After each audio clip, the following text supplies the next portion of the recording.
a diferença entre prever e adivinhar, onde adivinhar já vem de divinare, né, que tem a conexão com o divino. Então, o divino influencia de alguma forma aquilo que as cartas ou qualquer outro oráculo está passando, né? Já o prever, aí depende muitas vezes da pessoa. Às vezes a pessoa tem o dom por si só de ver o futuro. Experimente os nossos baralhos e veja como a sua mesa e como suas jogadas vão funcionar um pouco diferente. Sem presunção nossa, mas nós colocamos muito amor, muito suor e muita dedicação em cada um desse material. Já escondido de que Philippe Lenormand não foi sobrinho da Mademoiselle Lenormand, e que, na verdade, isso foi um jogo publicitário ali para venda desse novo deck de baralho.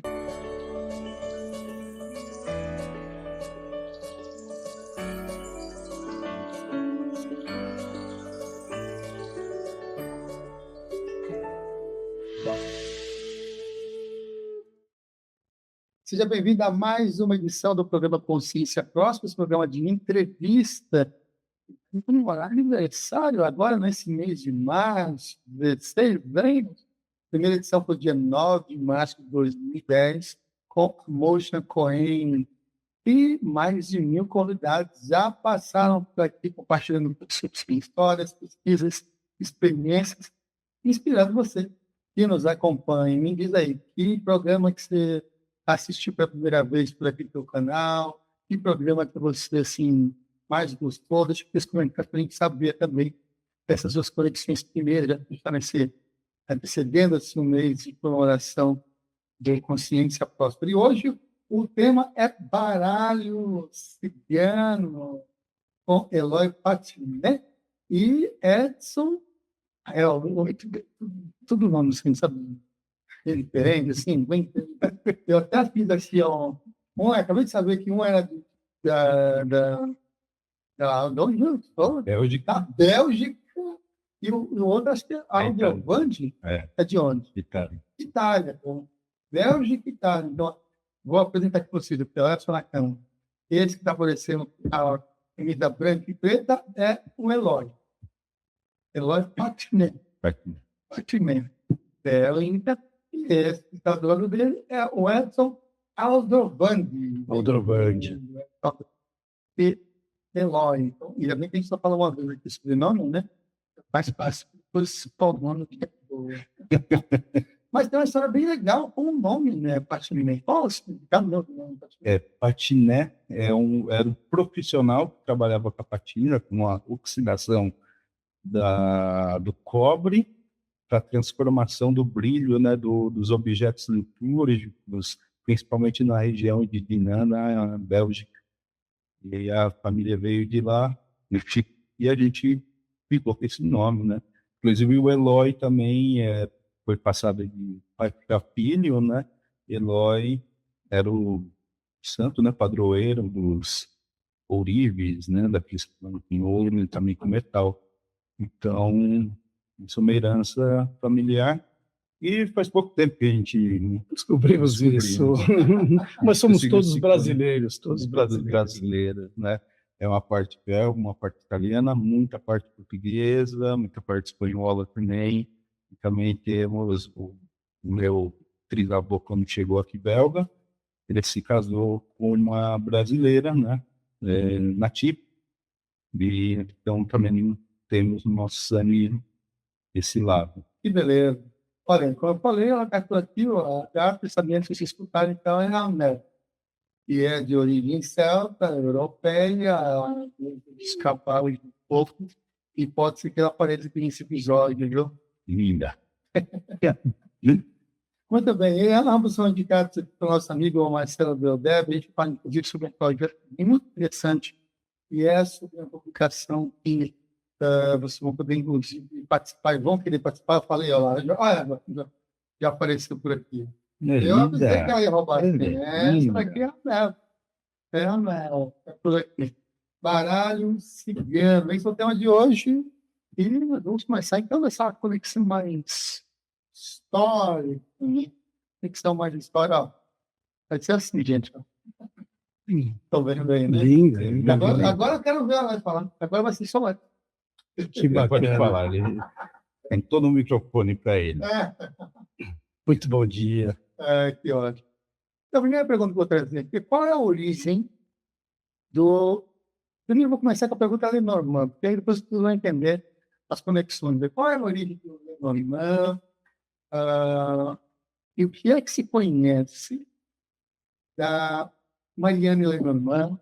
Você pode permitir para a gente dessas informações assim, mais históricas ligadas ao que a gente vai falar aqui, ó, o baralho cigano, né? Perfeito. Bom dia, primeiramente, né? Essa é uma pergunta que eu vou até fazer um link, vamos fazer um link de que qual a diferença, por exemplo, essa é uma das perguntas que a gente mais recebe, qual é a diferença do Lenormand para o baralho cigano? Eu acho que a gente pode iniciar assim. Diversos autores tratam essa questão de formas diferentes. Então, a primeira opção, a primeira hipótese é que o Lenormand e o baralho cigano são baralhos iguais. O baralho cigano é um outro em nomenclatura para o Lenormand e deve-se seguir, então, os métodos do Lenormand. A outra opção é que são baralhos diferentes, né? O baralho cigano possui outro tipo de método, Lenormand possui seu próprio método, então tratado de um baralho diferentes. E a terceira opção, que é uma opção que a gente gosta, é que o Lenormand, o baralho cigano, se torna uma escola brasileira de Lenormand, onde se tem a base do Lenormand, todos os métodos do Lenormand, com o tempero brasileiro, com as modificações e interpretações dos cartomantes brasileiros no decorrer do tempo. Né? Então, a gente já sabe que o baralho cigano e o Lenormand estão conectados. Então, a gente pode falar, para quem não conhece, da onde veio o Lenormand, e a gente já sabe que nós estamos falando de alguma forma do baralho cigano. Né? Lenormand é um baralho que a primeira vez que ele aparece, em torno de 1844, 45, em algumas publicações de jornais na Alemanha, com o nome atrelado a Philippe Lenormand. Philippe Lenormand, se dizendo ser o sobrinho da cartomante Lenormand. Hoje, muitos autores já sabem, e esse é um conhecimento já expandido, de que Philippe Lenormand não foi sobrinho da Mademoiselle Lenormand, e que, na verdade, isso foi um jogo publicitário ali para venda desse novo deck de baralho, onde utilizaram o nome Lenormand, que era a cartomante mais famosa no momento, né? Ela já tinha falecido, e Philippe Lenormand dizia que tinha pedido para esses alemães, para essas fábricas, fazerem esse baralho. Mas, na verdade, esse deck ele já existia em um jogo chamado Jogo da Esperança, da Gespiel der Hoffnung, que reuniu pela primeira vez o autor Johann Hetschel. Ele reuniu em um jogo recreativo 36 cartas, da primeira carta Cavaleiro, que a gente conhece, até a 36 Atuns, o mesmo segmento que nós temos hoje, com mesmos naipes atrelados. Então, foi a primeira vez que alguém reuniu essas 36 cartas da forma que a gente conhece até hoje. Mas não foi ele que criou aquela iconografia daquelas cartas e nem os significados que tinha no naipe. Ele uniu dois tipos de oráculos diferentes. Um oráculo de imagem, que vem lá das borras de café, né? E o oráculo, aquele que era jogado da cartomancia tradicional, que são dois oráculos que já eram utilizados e jogados principalmente daqueles povos que ficavam à margem da sociedade, muito popular entre as mulheres, muito popular entre diversos povos que ficavam isolados. Por isso que muitas vezes muitas dessas artes, vamos dizer assim, eram proibidas, perseguidas, e muitos desses povos também marginalizados também eram perseguidos, muitas vezes expulsos e etc. Então, essa é uma história bem resumida do Lenormand e dos seus princípios, né, da sua base história. Voltando para essa conexão de jogo da esperança, sabe? É um protótipo, vamos chamar assim, problema. Qual era a função original ali do jogo da esperança? Bacana. Nessa época, nós temos que lembrar que tinha uma grande revolução na maneira de se produzir. Então, muitas máquinas de papel ajudaram a todas as fábricas a produzirem mais material em papel, e como jogos recreativos, material didático. Então, as imagens, elas tinham um grande papel recreativo em educação. Então, muitos jogos naquela época eram feitos para educar, para me educar. Paralelamente a isso, nós temos a Ethereum surgindo também e popularizando de alguma forma no início o seu baralho e também os seus estudos sobre tarô. E aí nasce em alguns nichos, então, a produção tanto das cartas tradicionais, cada vez mais facilitando, então, essa redução, né, dos maquinários acaba facilitando muito a produção desses baralhos e também facilitando o surgimento de novos baralhos, né? Então, qual que era a função do jogo da esperança? Primeiramente, recreativo, mas junto, e aí você, o livro, falamos sobre isso, né? Mas estamos aqui, vamos lançar o livro do Baralho Cigano, que é o guia definitivo. Nesse livro eu trago todas essas histórias com fontes e citações, né? Então, no Museu Britânico existe o Jogo da Esperança, e lá você vê um apêndice, uma cartilha paralela, onde o próprio autor fala que esse jogo recreativo também pode ser usado como adivinhação. Então, todos os significados dessas cartas recreativas que você jogava com um peão, dados. Então, quando você caía em cima de certa carta, você tinha uma punição, você avançava, você ia para trás. Muito disso dizem que o Johann tirou também da profundidade, da proximidade da imagem da borra de café, porque muda, se está mais próximo tem um significado, se está mais ao fundo tem outro significado. Então ele, como uma pessoa bastante estudiosa que era, ele retirou todos esses métodos e reuniu no jogo. Então o jogo era recreativo, mas ele também coloca a possibilidade de adivinhação, e eu acredito que é daí que também os outros, em 1845, acabam utilizando o trabalho dele. Infelizmente, ele, assim que lança, ele registra em 78, lança o Jogo da Esperança em 99, e ele também falece no mesmo ano. Então, eu acredito que isso que 99 de 1798 ele registra, 1799 ele lança, mas ele também falece. E aí, em 1845, surge outro fabricante que pega essas mesmas cartas e relança com foco na adivinhação, na previsão. Pensando em termos oraculares, assim, qual é a grande motivação do ser humano quando senta, por exemplo, com a leitura da borra de café, ou quando vai fazer uma leitura oracular com as cartas? E quando que nasce esse anseio humano pelos oráculos? Isso é uma parte muito legal também, e eu coloco no livro. Então, eu começo o livro, por exemplo, em um capítulo de forma inédita, né? Sim. Os livros de baralho, que é um capítulo sobre consagração, onde tira muito o medo das pessoas sobre a consagração, porque entra, querendo ou não, uma questão de crença e espiritualidade, e dependendo da sua crença, você acaba tendo medo desse, né? E acaba se afastando do baralho. Então, ali eu trago a consagração de diversas crenças do mundo inteiro, do trajeto histórico, né? Histórico Da humanidade, desde quando a humanidade começa a chamar de consagrado ou de sagrado todos os símbolos e objetos, né?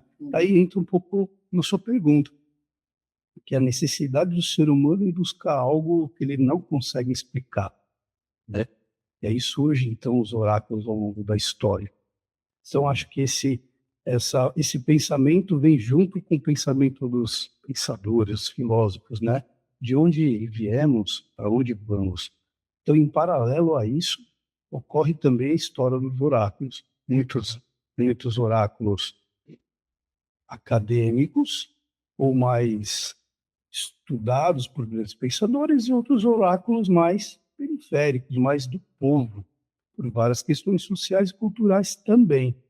E chega no baralho cigano nos dias de hoje, que é o oráculo mais que representa mais esse povo sofrido, esse povo que foi perseguido, que não conseguiu manifestar a sua vontade, não conseguiu manifestar aquela espiritualidade que estava dentro dele, foi subjugado ao longo da história, e o baralho cigano ele vem trazendo tudo isso, esse sangue, esse suor despejado lá atrás, né?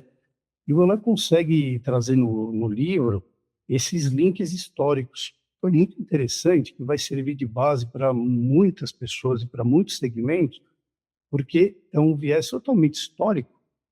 Então ele vai juntando todas as peças, lá do fim até agora, com referência, não é achismo nem nada. Imagens referenciadas, foram feitas algumas viagens aos museus para ver esses objetos, fotografá-los. Eu acredito que essa sua pergunta, no livro, vai dar embasamento para que cada um consiga chegar nessa resposta. E não é uma verdade, né? São vários links históricos onde a pessoa pode criticar e tirar o seu próprio pensamento. Até voltando no Jogo da Esperança, isso é uma parte legal. Em 1798, ele coloca o nome de Jogo da Esperança por conta das guerras napoleônicas. Então, a Alemanha está passando por aquele problema, divisões, vamos dizer assim, o território que a gente conhece como Alemanha hoje, né? Muito bem, né? Então, com as guerras napoleônicas, o povo sofre demais.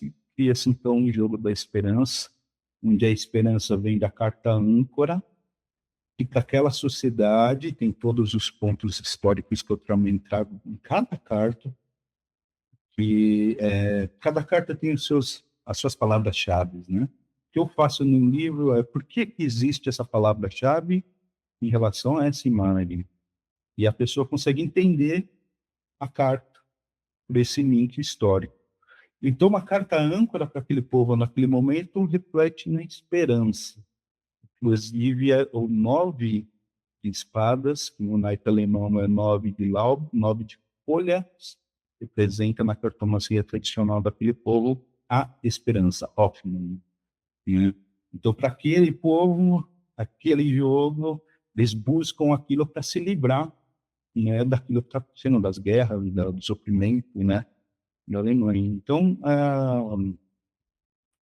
acredito que, principalmente com o povo periférico, as pessoas acabam buscando essa conexão também para entender o motivo do sofrimento da pessoa, o motivo por que ele sofre, né? Porque nascemos, porque envelhecemos, porque adoecemos, porque somos diferentes, porque tem pessoas com privilégios e outras sem privilégios. Então, o oráculo, a cartomancia, o baralho cigano, ele vem para responder todas essas perguntas. Quem está acompanhando a gente, que está falando produção de oráculo, aí tem uma expressão que aí é mais voltada para a jogatina, mas eu quero trazer isso para uma última frase, que é das questões de como que a pessoa se investe, se comporta ou vivencia no dia a dia, no cotidiano. Nesse jogo da vida, todos estão com cartas marcadas. O que vocês podem falar sobre livre-arbítrio e as respostas e os oráculos, no caso do baralho cigano, pode assim, inspirar o brasileiro. Legal, isso é um pensamento que, se a gente se volta, né, aos estudos filosóficos percorrendo o período, né, da humanidade, a gente vê que vão sempre aparece uma escola que vai definir que sim, que o futuro do homem é previsível, é marcado, e aí depois surge já uma escola contrapondo, e aí a gente tem sempre essa mudança, né? Bom, isso existe, tem pessoas que acreditam que sim, tem pessoas que acreditam que não, acreditam que isso é uma crença, espiritualidade de cada pessoa. O baralho cigano, ele se liga com diversas crenças, diversas espiritualidades, ele tem o seu modelo, o seu método de jogar, histórico, e cada carta forma o todo, e cada carta tem o seu motivo. E aí eu deixo bem, acho que é uma opinião minha, nossa, dos mistérios, né? E cada um tem a possibilidade de colocar a sua própria crença, sua própria espiritualidade dentro desse jogo, dentro de outros jogos, né? Eu, particularmente, acredito que nós temos o poder de modificar, de fazer o nosso próprio futuro. Então, quando eu jogo o baralho cigano, existe a possibilidade de fazer ou não fazer, então eu tenho tudo isso no livro, de trazer qualidade, pensamento, a filosofia, questões, abrir questões para o consulente para que ele possa pensar a respeito, então, interagir, vamos dizer assim, com o seu próprio futuro. Esse sou eu, mas existem essas possibilidades. Todo momento a gente está falando aqui de livro, mas que livro é esse? Que diabo de livro é esse? Que não fala desse livro. Vamos falar então antes de prosseguir com a nossa entrevista. verdade. Aqui tem. Esse vai ser a capa original, né? A capa que vai ser publicada. E aí, pode, se quiser também. Posso? Só não derruba a selenita. Não vou derrubar essa selenita, está maravilhosa. Está muito. Eu gostaria de mostrar assim para as pessoas, para você que está aí em casa, qual será a qualidade desse livro. Nossa preocupação, vocês que já nos conhecem através dos baralhos, nossa preocupação sempre foi reunir qualidade e informação para todos. Esse é um objetivo de onde nasceu a empresa. Então, levar para todos essas ferramentas da espiritualidade, para que você possa se conectar com você mesmo ou com a sua espiritualidade, com seus mestres, como você chama. Então, nós vamos buscar a parceria da Diamond, do Marcelo, e nós vamos trazer para vocês essa qualidade de livro. Vocês que não conhecem, não é? Esse é uma capa da astrologia, mas eu quero mostrar, na verdade, a qualidade do material.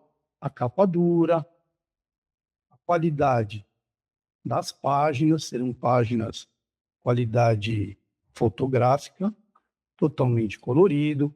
Então, é um guia que realmente vai pegar na sua mão. É um livro que estará ao seu lado sempre para consulta, seja das questões técnicas históricas, mas também na prática. Você vai conseguir verificar no livro, e agora eu vou mostrar a capa para vocês. O livro já está na mão da editora. Nós vamos passar maiores informações. Esse livro sairá no projeto da Catarse, para o financiamento coletivo, junto com a Diamond Editora. Então, olha essa capa, que linda, que vocês irão receber. E um livro de 600 páginas, onde tem exatamente tudo dos aspectos históricos. Queria voltar um pouquinho, Samuel, essa oportunidade que você falou sobre a questão espiritual, né? Eu, diferentemente do Eloy, entrando em aspecto muito pessoal, eu vejo que essa questão do livre-arbítrio, essa questão dos dizeres da carta, acredito que as cartas elas mostram um spoiler sobre a sua existência e sobre a sua existência naquele momento que você está vivendo, seja em qualquer nível de consciência que você traga. Então a carta ela consegue trazer e registrar aquele momento. O que você vai fazer com essa informação é algo muito particular seu e que você deve buscar um apoio, caso você esteja enfrentando um problema, um multi profissional, digamos assim, até mesmo dentro da espiritualidade. Acreditamos que a espiritualidade, seja ela qual for, quando bem praticada, ela pode sim trazer benefícios para você, e você pode e deve utilizar tudo o que existe. Então, estamos aqui nesse programa especial, onde para nós é uma grande honra estar, onde já sentaram grandes mestres. Então, nosso desejo é que você consiga, com esse livro, ter a liberdade para escolher quando, como e onde, qual ajuda você precisa, ou qual informação, qual caminho você deve escolher. Se você gosta muito da ancestralidade, da natureza, está aí a porta ao xamanismo, com suas diversas ciências, e assim vai para todos os segmentos que nós temos aqui dentro do Brasil, todas as religiões, todas as filosofias, ordens, mas o importante de tudo é tenha o seu pensamento, forme a sua opinião baseado em aspectos históricos, para que você tenha um caminho sadio, sem entraves e sem dificuldades externas. Dificuldades todos nós temos, é cíclico na vida.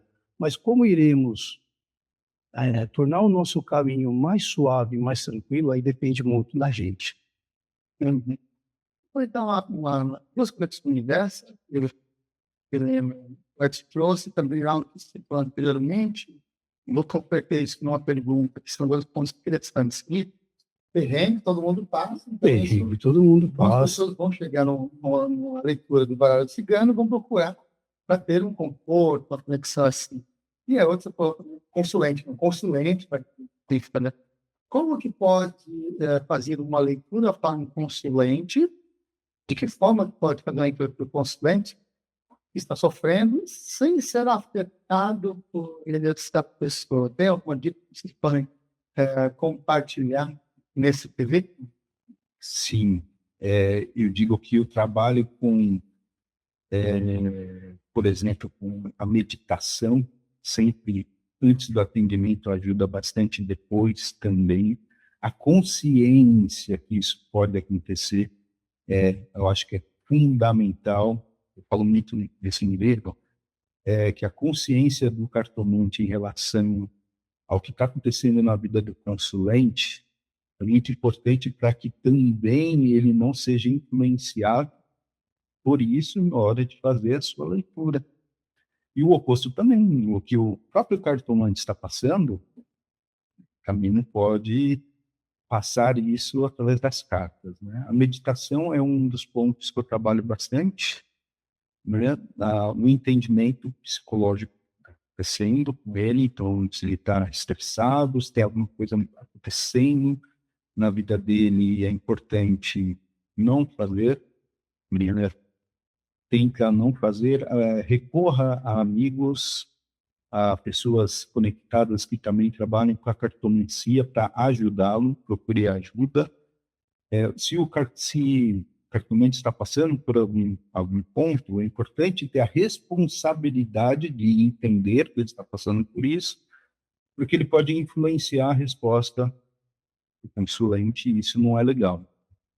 E também, quando ele adquire muito dessa energia dos consulentes, é preciso também, é o que acontece muito hoje em dia, a gente comenta bastante, porque nós estamos muito interligados no mercado, o atendimento online, né? É um segmento muito rápido, às vezes você não tem tempo, você responde perguntas, então você cobra por perguntas, então muitas vezes você puxa muito essas energias e não consegue liberar. Isso daí acaba travando o cartomante também. E acaba até influenciando na forma que ele faz a leitura. Às vezes ele começa a fazer a leitura de forma automática, porque ele já está tão sobrecarregado, ele já fez tantas leituras, e ele começa a ler aquilo de forma automática. Ele bate o olho na carta, ele já sabe a resposta e já fala. Esse é algo muito rápido, né? Então, respirar, cuidar, olhar para si, colocar os pés no chão, se conectar, entender ele como pessoa, meditar, procurar ajuda também dos seus amigos cartomantes ou de outros profissionais. É muito importante. Acho que... E juntando a isso, o Eloy sempre traz o aspecto mais acadêmico, mais racional. E eu trago o mais, talvez, emocional, né? Eu acredito que cada um, em casa, ou utilizando a ferramenta como autoajuda ou autoconhecimento, ou a busca da sua conexão, ou num atendimento, se for o caso, precisa sim, Samuel, desenvolver técnicas e práticas energéticas para estar, primeiro, como um recipiendário, né, de toda essa espiritualidade que vai fluir através de você, mas que você esteja bem. Então, ao autocuidado, limpezas diversas aí, cada um acredito que pode utilizar o que for mais atrativo, o banho de ervas, defumações, sons, tudo que possa preencher o seu campo astral, o seu campo energético, limpá-lo, descarregá-lo. Então eu falo que de A a Z. Se você gosta disso, vai fazer os seus descarregos das suas práticas. Se você gosta de cultuar divindades nórdicas, você faz também as suas práticas. O importante é ter a ciência, a consciência de que tudo se expande e tudo absorve. E você precisa ter essa noção. Assim é com a Terra, né? A Terra tem sua rotação, o seu magnetismo, que tanto expande e tanto absorve. Então, o macro se repete no micro. Então, é importante que você faça isso, faça práticas. Se você gosta da meditação e consegue alcançar um nível através da meditação de limpeza, tanto física como etérica, maravilha. Se você não consegue, vá para as defumações, vá para os banhos de ervas, vá para outros tipos de prática. Mas eu acho que é muito importante criar esse escudo energético. Eu acho que tem tantas práticas por aí de você controlar, né, a expansão de chakras, limpeza de chakras e tudo mais. Então, enfim, para não alongar muito, faça suas práticas de limpeza, de proteção e tente, da melhor forma possível, com responsabilidade, orientar as pessoas da forma mais responsável possível. Há uma vida, há uma história, há uma trajetória espiritual sentada ali na sua frente, sendo manifesta pelos ancestrais, por tudo que está acontecendo na vida dela.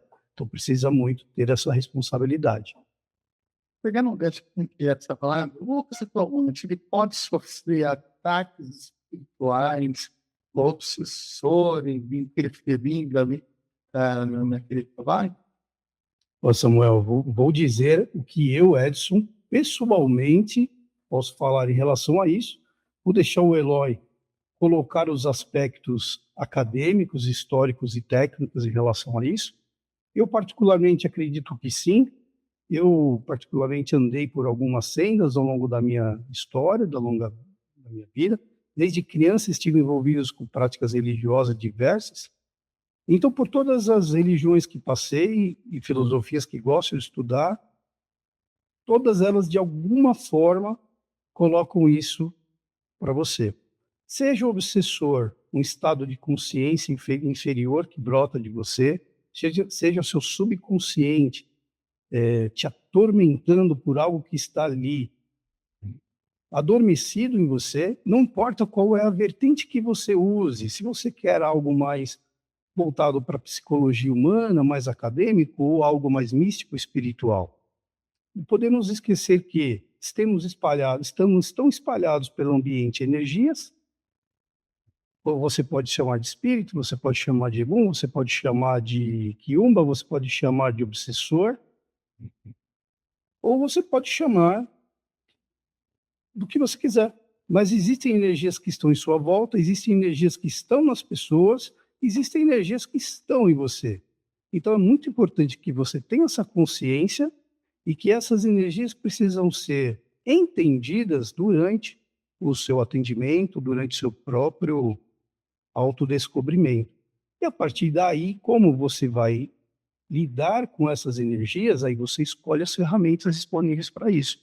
Mas é muito importante entender que, como dizia um grande mestre, tome cuidado em qual cumbuca você vai pôr a sua mão. Nem todas as cumbucas devem ser cutucadas. Então, tome muito cuidado com isso. Há uma necessidade muito grande. Hoje o Brasil está assim, né? Essa rapidez em rede social, desses atendimentos acontecendo, mas a gente não pode esquecer da responsabilidade humana por detrás de tudo isso. Então, tome muito cuidado com as respostas, tome muito cuidado com como você vai mexer na cumbuca alheia.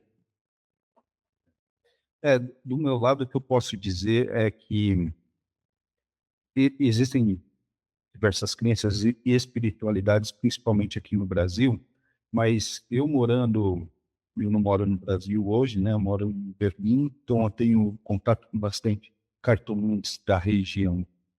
O que eu posso dizer é que nem todos acreditam que eles possam ser afetados por algo ao redor, porque nem todos acreditam que isso exista.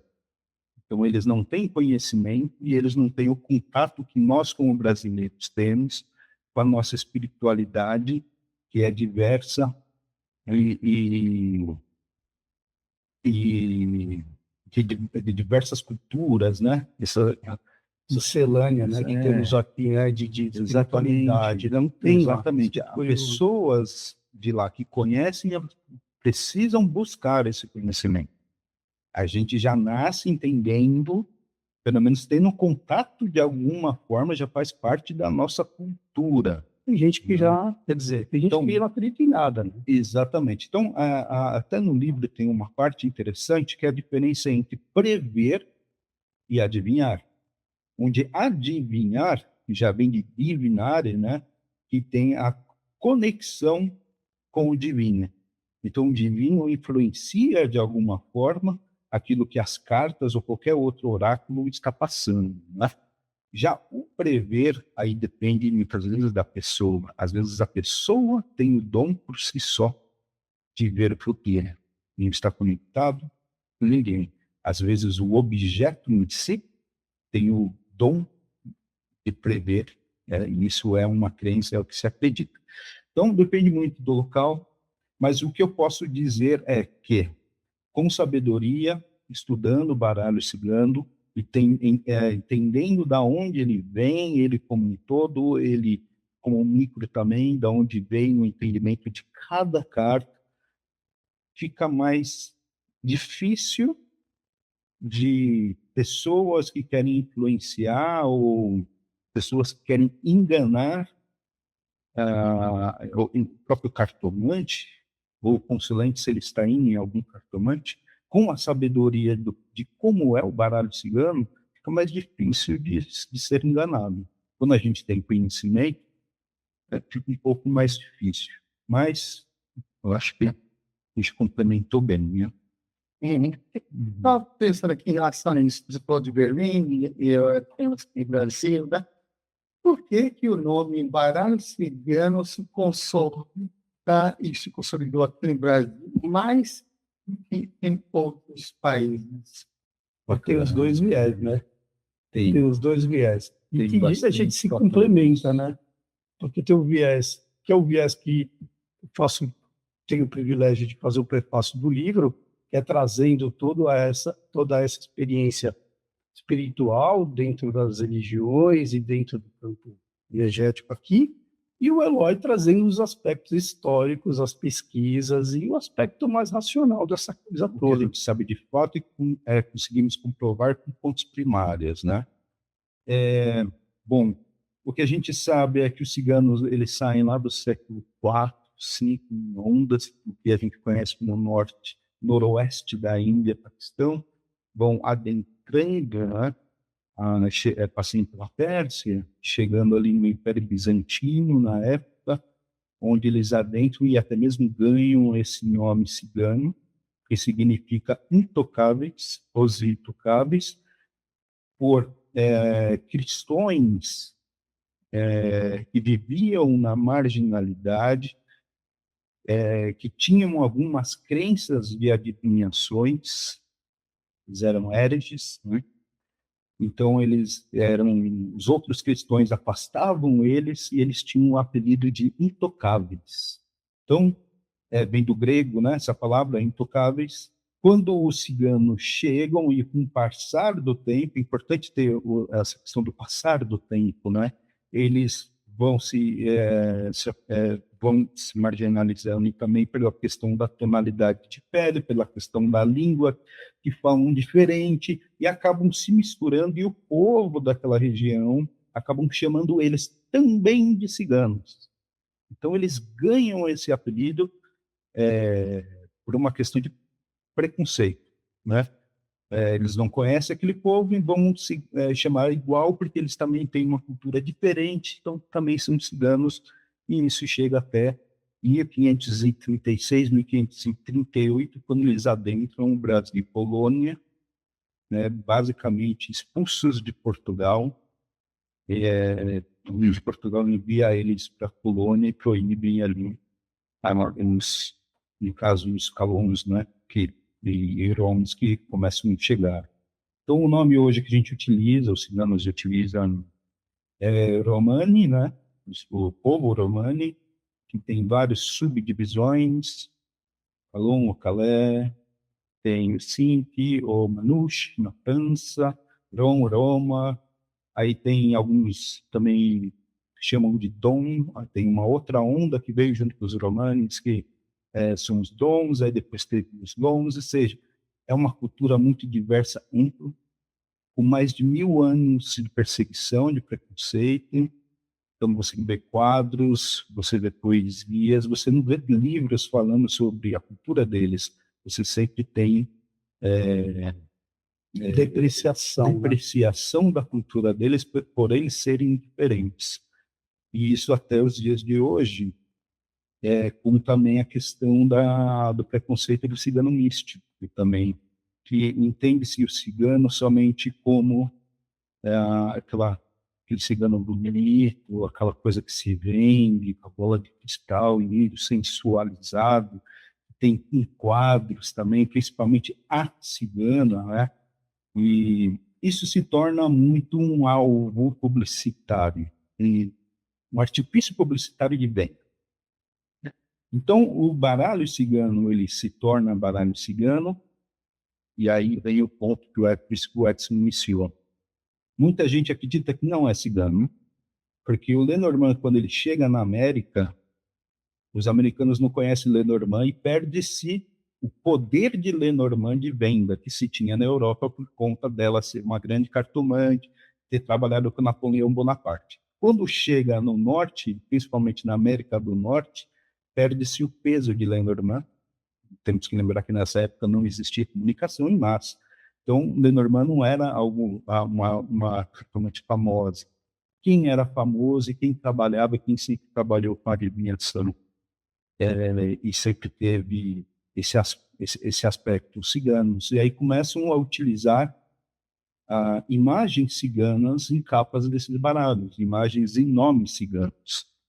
Então, tem até a parte do livro, onde eu coloco todos os nomes, passando de Lenormand até algo próximo a baralho cigano. Então, foi um artifício comercial, vamos dizer assim, de trabalhar o nome para poder vender esse item, mas que traz toda a cultura desse cigano que saiu lá no século IV, lá no noroeste, que a gente chama de Índia, até o Brasil, e se difunde aqui pelos cauins também, pelos Point. Temos que lembrar também, né, nem todos ciganos jogam baralho cigano. Esse é o problema que muitos ciganos eles veem com isso, com esse preconceito de que todo cigano ele é esotérico, ele joga baralhos, ele tem CBS. Não, o cigano é uma pessoa normal, que tem os direitos como qualquer outro brasileiro, tem direitos como qualquer a saneamento básico, a ser registrado como um indivíduo, e esses são os problemas que os ciganos sofrem hoje em dia no Brasil. Inclusive, trazemos um capítulo em homenagem a esse povo, nós vamos entrar em contato com as associações, porque isso é muito importante que ele falou, Samuel, um registro importante. Os ciganos carregaram por séculos esse peso de ser um ser místico, obrigatoriamente, e não é bem isso. Então, essa cartada que foi feita lá nos Estados Unidos, lá atrás, para colocar o nome cigano, quer dizer, eles linkaram um baralho que surgiu também comercialmente, eles linkaram isso à imagem de um povo que estava sofrido, periférico, mal compreendido, porque eles já traziam esses aspectos, essa busca espiritual desde aquela época, e juntaram as duas coisas. Olha, então vai se chamará baralho cigano. E por que aqui no Brasil hoje o baralho cigano é o baralho cigano? Eu escrevi um pouquinho sobre isso, pedir a inspiração dos grandes mestres, para que pudesse também resgatar a memória desse povo que sofreu. Então, hoje, nós falamos entre nós que o baralho ele é mais brasileiro do que cigano, porque é uma amálgama que se surgiu de todo esse povo sofrido ao longo da história, por todo esse percurso que foi feito, juntando-se com o povo sofrido aqui do Brasil, o povo nativo massacrado, o povo originário massacrado, sua cultura destruída, suas divindades destruídas, o povo cigano que veio para cá em 1536, 38, é isso, né? Vieram para cá, jogados aqui no Brasil como colônia, e até então, até hoje, não muito compreendidos no mundo, veio para cá também a escravidão, tudo se juntou e virou o Brasil de forma espiritual que nos vemos hoje. Então, o baralho cigano ele traz exatamente toda essa amálgama. Eu digo que o baralho cigano aqui no Brasil começou a criar uma egrégora. Então, essa egrégora do povo sofrido, do povo nativo, sofrido, do povo escravizado, sofrido, periférico, as mulheres sofreram tanto, juntou-se no astral a formação dessa egrégora.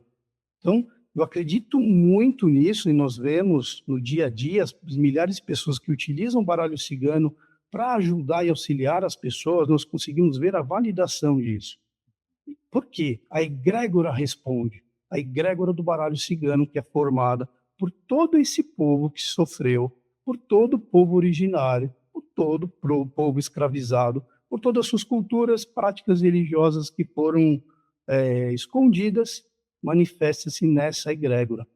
Então, eu acredito que eu respondo essa pergunta nesse sentido, o sentido teórico, histórico e o espiritual. Então, eu acredito que o baralho cigano ele é o maior oráculo do povo para a manifestação do espiritual, do sagrado para o povo.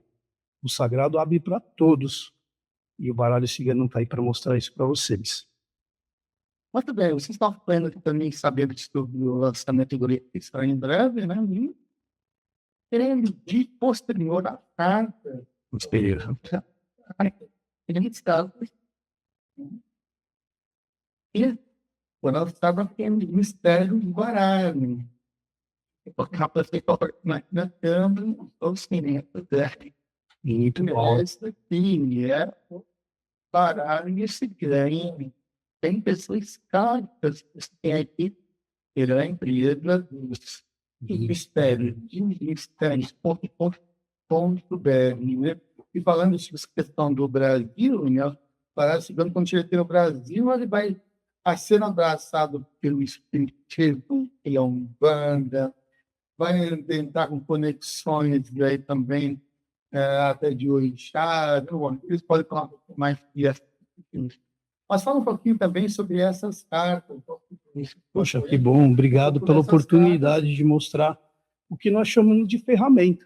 Nós criamos a ideologia da empresa. Realmente, o nosso objetivo, seja ele utópico ou não, meu irmão Samuel, mas tínhamos aquela necessidade no coração de tentar ajudar alguém de alguma forma, seja da forma que for. Então, nos juntamos e criamos as ferramentas, que é o baralho. Então, hoje qual é o nosso foco? Vocês podem ver pela câmera, são baralhos que têm uma extrema qualidade de papel, laminação, né? E não só isso, o objetivo é levar informação. Nós conseguimos colocar por um preço justo para que todos possam comprar uma revista Não é aquele manual muito básico. E não é aquele livro que talvez, nesse momento, você não consiga, né, encaixar no seu orçamento. Mas é uma revista que tem muita informação, todas as cartas, explicando basicamente, claro, sobre elas, sobre elementos. E aí você vem, e através desses anos, juntando todas as dúvidas, medos e, nossa, e transtornos das pessoas, nós resolvemos fazer o livro. Então, assim, comercialmente, dizendo, nós paramos a empresa para a construção do livro. Porque o nosso objetivo é realmente tentar contribuir, nem que seja um pouquinho, na mudança da sua vida, na mudança da sua trajetória espiritual. E aí vem, né? Os baralhos, hoje a empresa tem 9 decks exclusivos. Começamos aí, como o Samuel colocou, e colocou muito bem, abraça todo mundo. Então, nós temos aí os mistérios de Maria Padilha, os mistérios de São José, temos o baralho cigano, temos os mistérios das bruxas, onde nós conseguimos trazer, a partir daí, o raciocínio, que é chamado lá fora de gamificação do baralho cigano, para o tema, puxado mais para a bruxaria. Trazemos uma homenagem a mulheres. Esse, por enquanto, está off, estamos melhorando ele ainda mais. Trazemos ele para Maniambulando, voltando para o povo também periférico da Umbanda, da Cribanda, ou aquele que cultua em casa. Trazemos para aquele que gosta de um pouco mais de filosofia, os mistérios de Lúcifer, trazendo um luciferianismo de forma geral, e os nossos tarôs, que aí linka também um pouquinho de Jung, sem aprofundar, mas trazendo para as pessoas que estão em casa uma forma de autoajuda, de autoconhecimento e de busca. Então, dá uma passadinha, se vocês puderem, acesse o nosso Instagram, @os Mistérios Baralho, dá essa força para nós, conheça nossas ferramentas, teste-as, e deixa um comentário aqui no vídeo do Samuel, no nosso Insta. Tenho certeza que vai ser uma ferramenta que vai te auxiliar em algum momento da vida. Você que já joga, nos dê oportunidade. Experimente o nosso baralho, entre em contato conosco, experimente os nossos baralhos e veja como a sua mesa e como suas jogadas vão funcionar um pouquinho diferente, sem presunção nossa, mas nós colocamos muito amor, muito suor e muita dedicação em cada um desse material. Entrando também na questão, Samuel, de diversificação, o nosso baralho, ele serve tanto para aqueles que jogam com elementos brasileiros juntos, né? Então, você não precisa de um baralho diferente para jogar. Esse é uma questão muito interessante do baralho cigano / Lenormand. Você consegue jogá-lo em diversas escolas. Quem faz a escola é quem vai jogar. O baralho em si é o mesmo. Então, ele atende a todos. Ele não se modifica, né? Muito bem, então já sabe aí, para vocês também apoiar os projetos, se informem em os Mistérios Baralhos, também na Diamond Editora, viu, o livro, e aí o baralho você já pode adquirir. Só lá no Mistérios Baralhos, já pode comer, já pode pegar o seu, então tirar o livro, já aproveita os produtos. É isso mesmo. E aí que você já terá em mãos. E algo bem interessante que você estava comentando em relação aos processos da leitura e ensino, né? E da interpretação também de conexão, mas eu vou trazer uma outra conexão, vamos dizer assim, já que você falou do tarô, bem acontecendo no tarô. É mais fácil aprender baralho cigano ou um tarô? Aquela pergunta mais polêmica da internet, né? Essa em relação também, qual a diferença? Tem pessoas que não sabem, né? Qual a diferença entre baralho cigano e tarô. Bom, o baralho cigano ele é tão parecido com o tarô como o tarô é parecido com búzios. Então, assim, são dois sistemas diferentes, completamente diferentes. Qual é mais fácil? Qual é mais difícil? Bom, vai depender da pessoa e do grau de estudo que a pessoa quer absorver, do grau de conhecimento que a pessoa quer absorver. Por quê? No tarô, diferente também do baralho cigano, e vocês vão entender agora disso tudo que a gente falou sobre o povo periférico. O baralho cigano ele fica passando oralmente desde lá de trás, quando ainda os cartomantes jogavam a cartomancia tradicional e que o alemão uniu com outras imagens. Desde lá de trás ele vem sendo passado de forma oral. Não se tem, então, e essa foi uma das maiores dificuldades minha como pesquisador, de procurar fontes primárias, de encontrar manuais, documentos de autores do século XVII, XVIII, até mesmo do século XIX, falando sobre o Lenormand, né, no caso, falando sobre também dos naipes, a cartomancia tradicional. Diferente, o tarô ele ganha um grande foco no século XVIII e no século XIX. Foco esse acadêmico, onde grandes pesquisadores e sábios começam a estudar o tarô e fazer vários links do tarô em relação a aspectos filosóficos e outros conhecimentos da humanidade. Então, o tarô ele ganha um link muito grande dentro da academia e é praticado por essa vertente do tarô, porque o tarô antes também era praticado nesses povos, vamos dizer assim, pelo povão, né? Ele ganha esse foco acadêmico e ganha grandes literaturas, onde você consegue ir lá atrás e ler, estudar o porquê que você joga aquilo que você joga hoje no tarô. O baralho cigano você não tem esse limite, né? E você acaba estudando autores modernos que foram estudando e falando com cartomantes, entendendo o aspecto oral e escrevendo, né? Então, você tem essa diferença dos dois. Qual que é mais fácil, qual é mais difícil? Se você pegar o tarô nesse aspecto, ele começa a interligar várias filosofias e saberes do conhecimento humano, ele se torna muito complexo, você vai precisar de muitos livros, estudar bastante. De outra maneira, o baralho cigano, por exemplo, você tem a jogada da mesa real. Uma jogada de 36 cartas, onde você utiliza todas as cartas do baralho cigano, e você faz a leitura da vida basicamente inteira da pessoa que está na sua frente. Essa leitura também é complexa e não é todos que os fazem, né? Então, ele pode ser também muito complexo.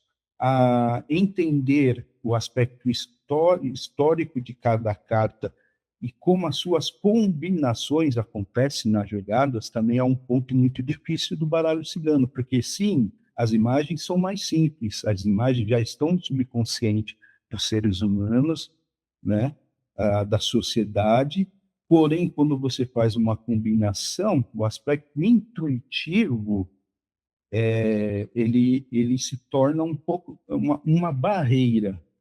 E, às vezes, no tarô, tem um monte de livro, coisas que você vai lendo, você acaba memorizando frases e você perde a intuição. Então, assim, respondendo, ambos são difíceis, ambos são diferentes. Tá?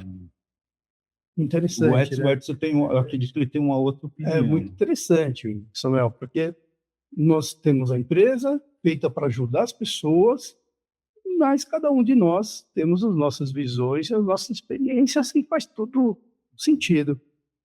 Hoje fala-se muito disso, hoje no nosso Brasil está tudo muito segmentado, uma coisa jogando contra a outra, então nosso objetivo de forma alguma é colocar um baralho cigano versus tarô. São diferentes.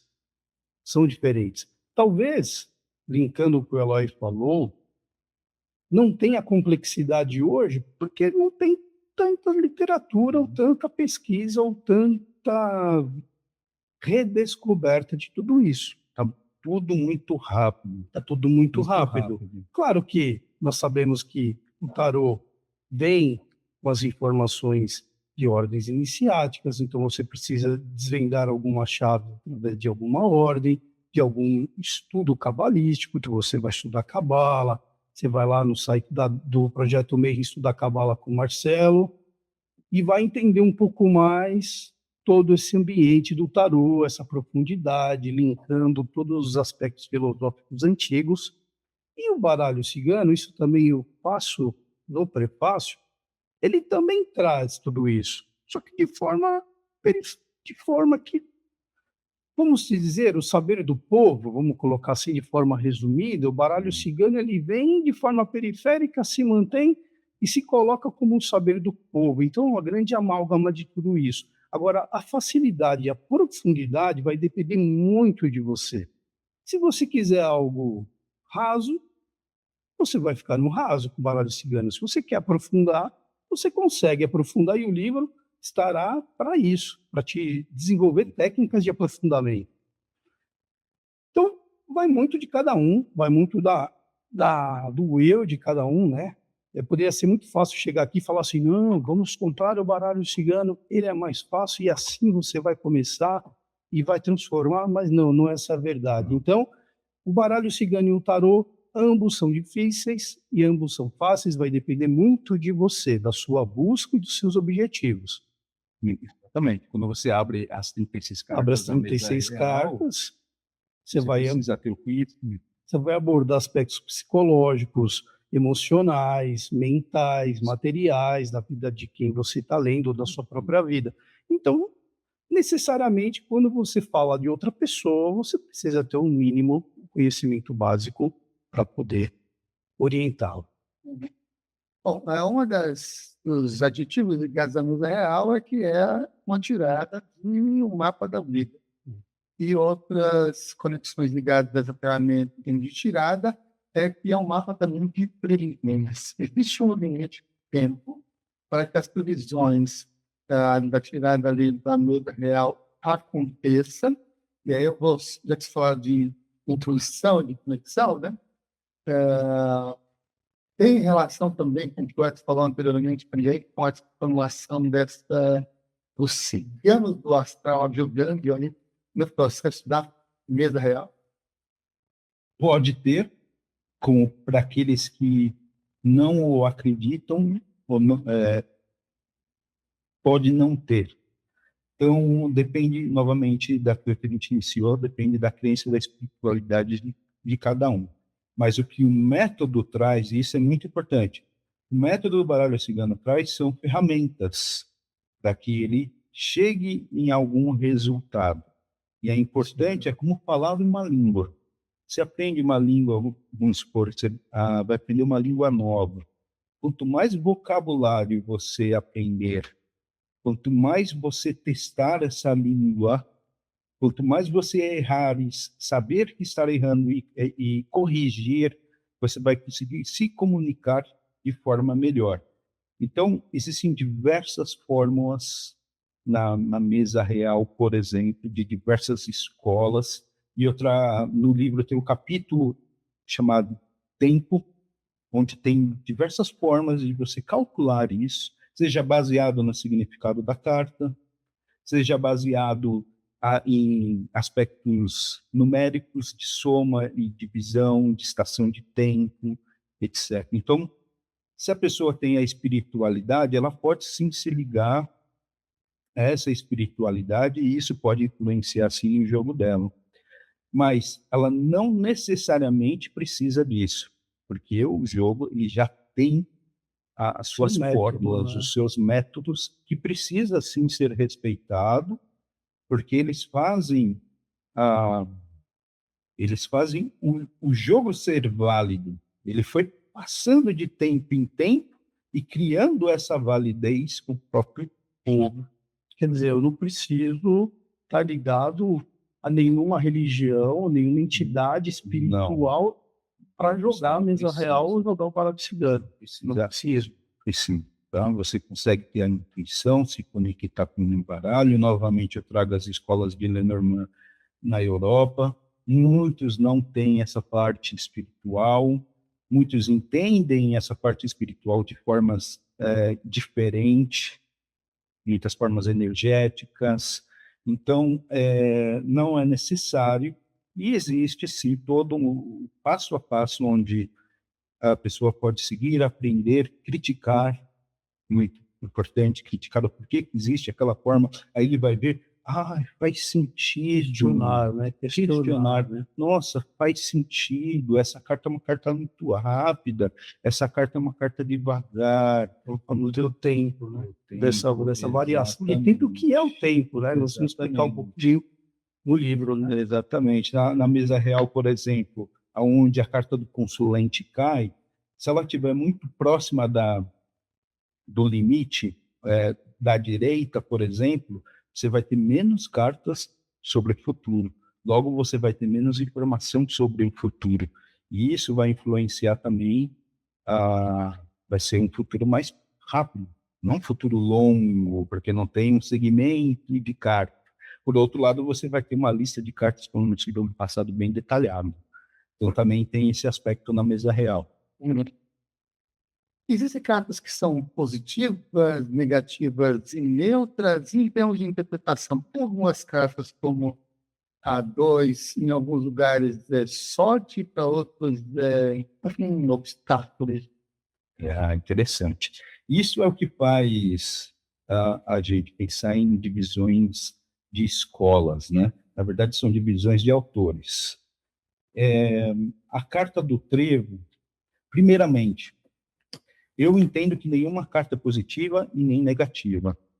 As cartas, elas adicionam, elas favorecem a pessoa em alguns fatores e criam bloqueios, desafios em outros fatores. Então, não é porque a carta é desafiadora que o seu resultado não vai ser positivo. Então, eu trago esse aspecto. Existem outras escolas que respeitam totalmente, que tratam cada carta como positivo, como negativo, tudo bem, mas eu trago um fator histórico de cada carta que vai fazer você entender, de certa forma, essa questão de ser favorável ou de bloqueios, né? E também pelo fato de que o Lenormand se lê em combinação. Então, uma carta só não diz nada, né? Existem jogadas de carta única, existem. Eu falo sobre os aspectos. Você pode usar, pode utilizar, mas toma cuidado, porque a carta única, vamos entender o Lenormand. Agora, quando você tem uma história a ser contada, todo o aspecto, seja as imagens, as combinações de pares, as combinações de trios, seja o naipe, os métodos de leitura do naipe, aí em volta da escola que brasileira nossa, também a incrementação de elementos e até a astrologia, que se diferencia um pouquinho de como é feita a leitura lá fora, né? Tudo isso vai implementando a história e vai dando para o cartomante mais confiança de interpretar e responder para o consulente, né, com qualidade e com exatidão. Você pode falar para nós sobre aquela carta nível 2, porque é uma dúvida que, inclusive, chega diariamente para nós. Pode ter isso. Algumas escolas, acredito que é baseado no jogo da esperança. Você traz isso no livro. O trevo, ele sempre existiu desde o jogo da esperança. Quando você joga o jogo de tabuleiro recreativo, e isso é baseado no próprio manual que está no jogo no Museu Britânico, a carta cavaleiro, ela é o início. Você nunca vai cair na carta cavaleiro. A primeira opção de casa a ser caída é a casa 2, a trevo. O peão, então, ele está atrás da carta cavaleiro. Você joga com 2 dados. Por isso que você nunca cai na carta cavaleiro, porque nunca vai ter o número 1. O azar, qual é o azar do jogador? Tirar 2, tirar 1 em cada dado. Aí ele cai na carta trevo. O pensamento da carta trevo, então, olha, você é azarado, mas você tem aqui uma pequena sorte, que vai fazer você avançar algumas casas em jogo. Então, o pensamento que nós temos hoje no baralho cigano, de boa sorte, mas uma sorte curta e momentânea, vem dessa jogada lá do jogo da esperança. Essa conclusão que até hoje, então, veio de lá. dessa forma como era jogado o jogo da esperança. E formas como diversas escolas, influenciadas pela sua própria aspecto sociológico do seu lugar, ou de outros oráculos, ou até mesmo de formas de crenças, etc., vão influenciar a visão do autor em relação à sua carta. E aí ele pode fazer a sua carta e prosseguir com a sua didática. Né?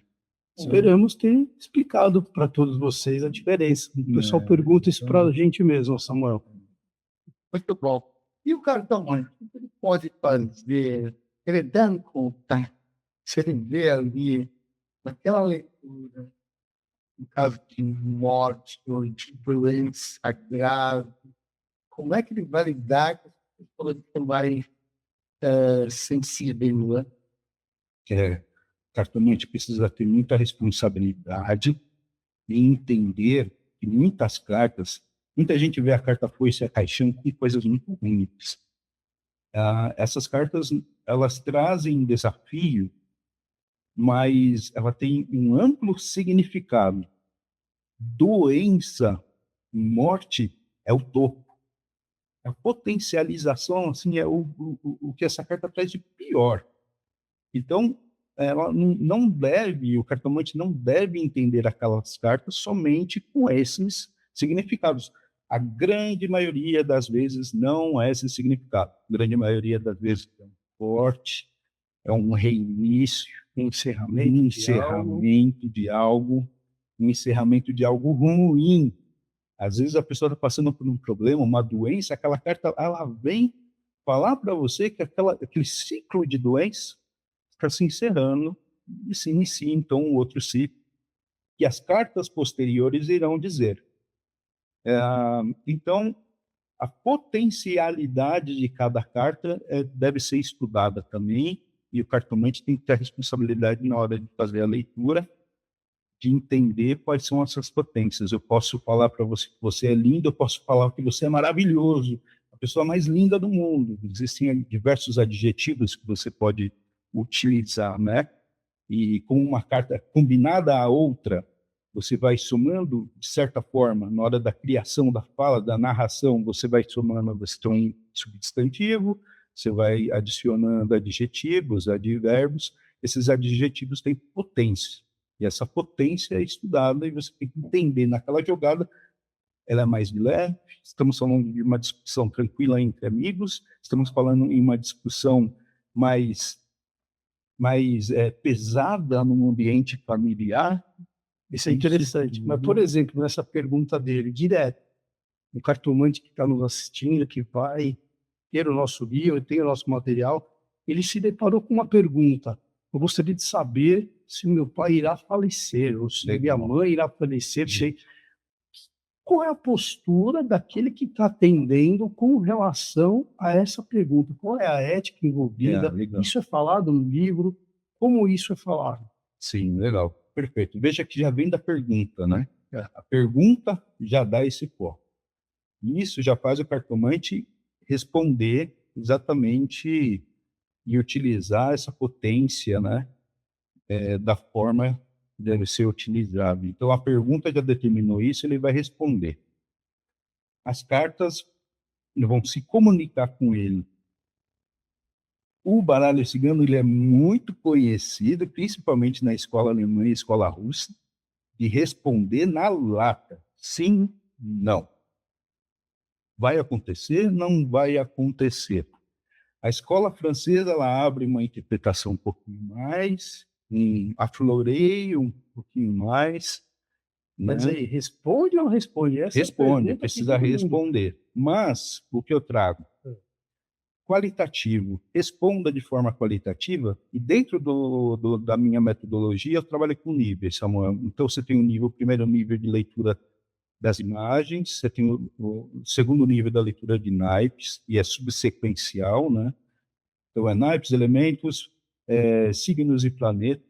Isso vai construindo uma qualidade de resposta e vai ajudar muitas vezes, por exemplo, o elemento, a função do elemento. Você vai responder que, vamos dizer, não vai não vai. Mas a questão ética, acredito que é a pergunta principal. Você acredita que o cartomante hoje ele deve manifestar essas respostas ao Ah, consulente? Algo tão eu, grave como esse, por exemplo? Onde ficam as responsabilidades? Acredito que é esse âmbito que o Samuel perguntou. Como é que fica em relação a isso? isso é bom. É feito assim, é respondido.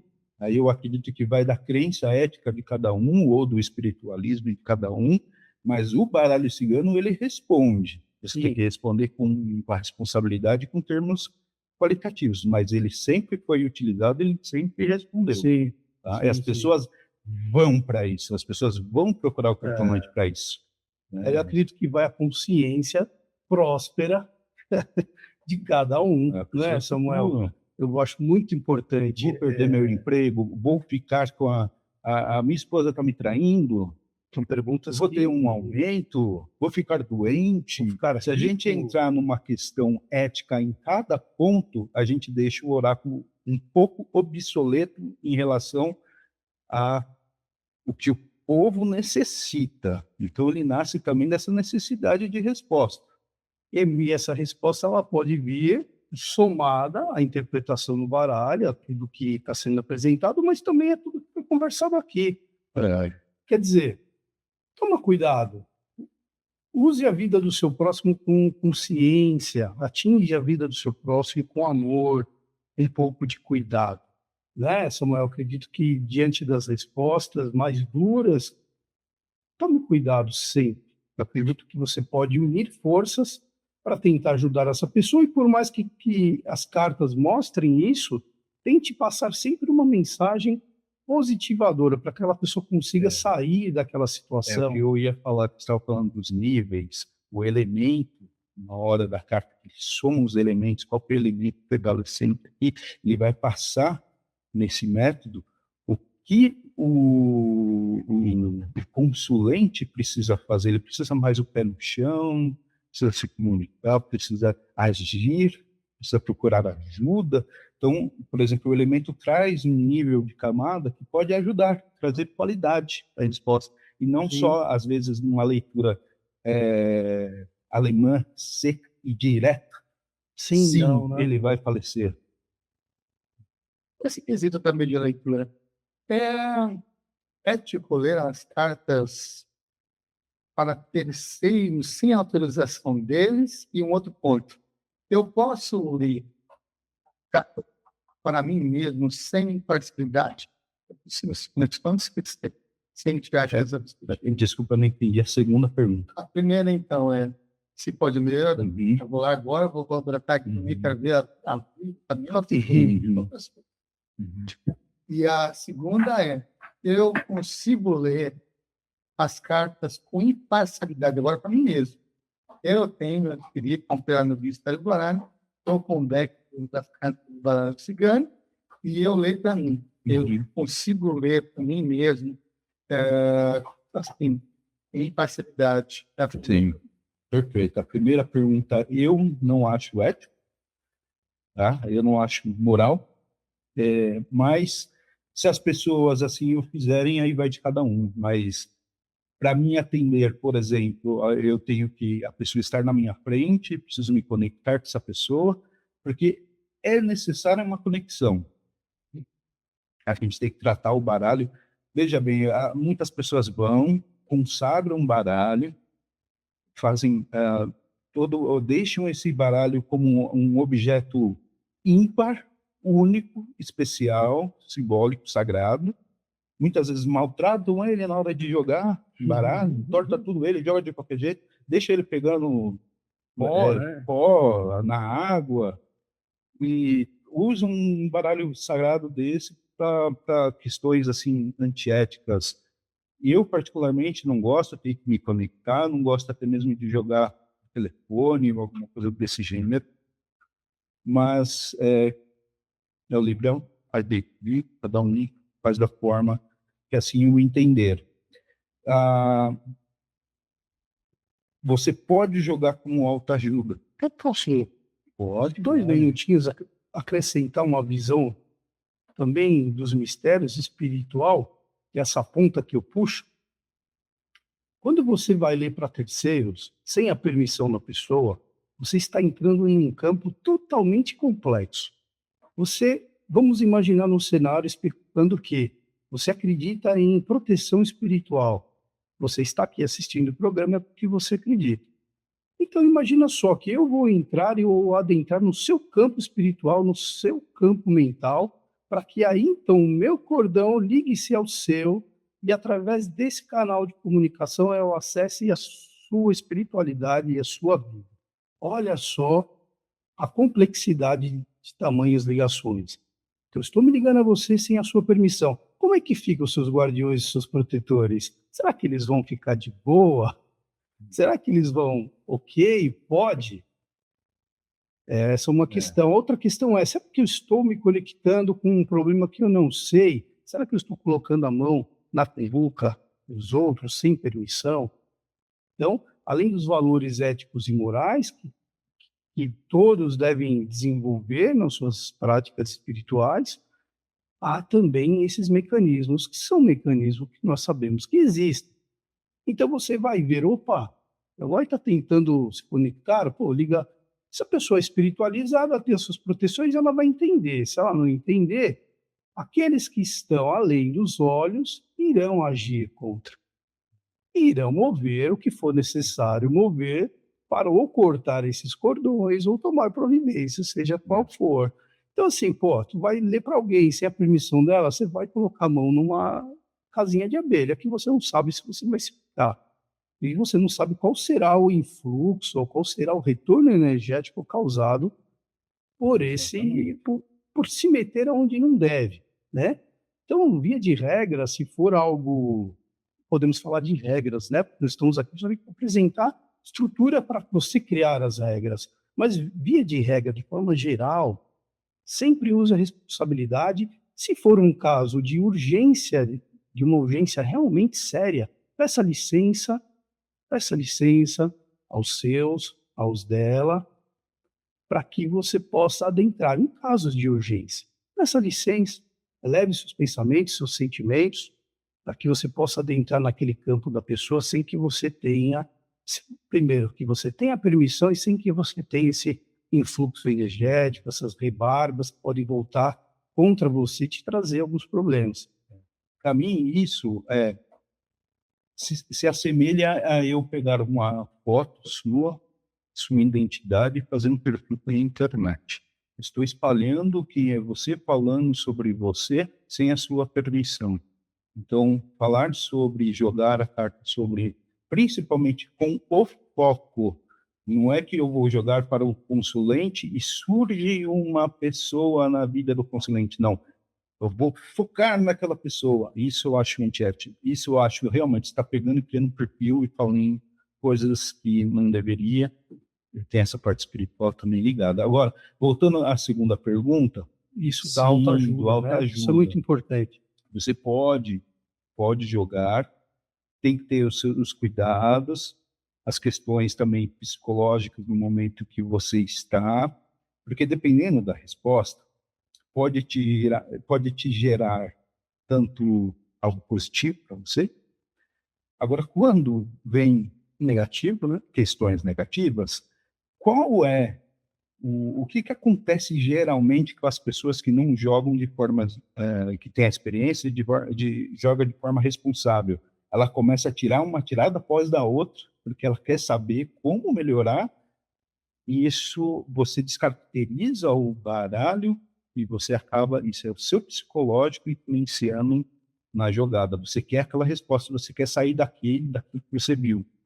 E aí que eu digo, aí você precisa procurar uma ajuda. Se você quer a resposta do baralho, procura um outro cartomante, um amigo, peça para ele tirar para você, peça para ele te remover ou melhorar essa dúvida que você tem dentro de você.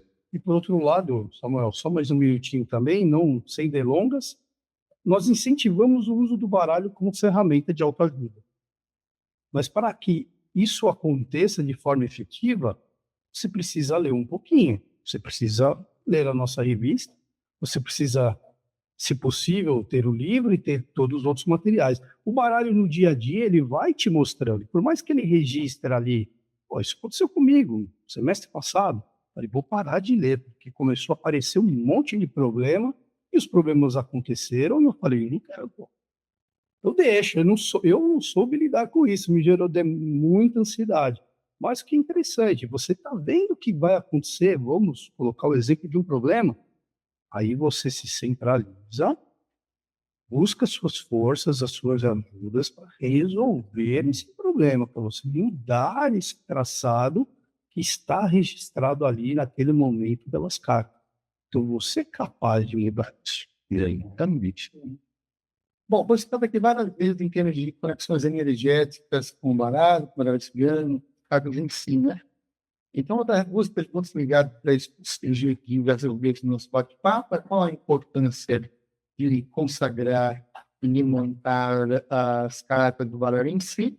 E o que um cartomante pode fazer pelos energéticos após uma energética na cidade, após um atendimento de pessoa pesada, Carregada. isso, não se faz aí a pessoa sai toda feliz, oh, que legal, Isso e o é cartomante, amor. E acontece bastante com os psicólogos, né? O psicólogo precisa do psicólogo, porque imagina o peso, né, do terapeuta dos atendimentos. Em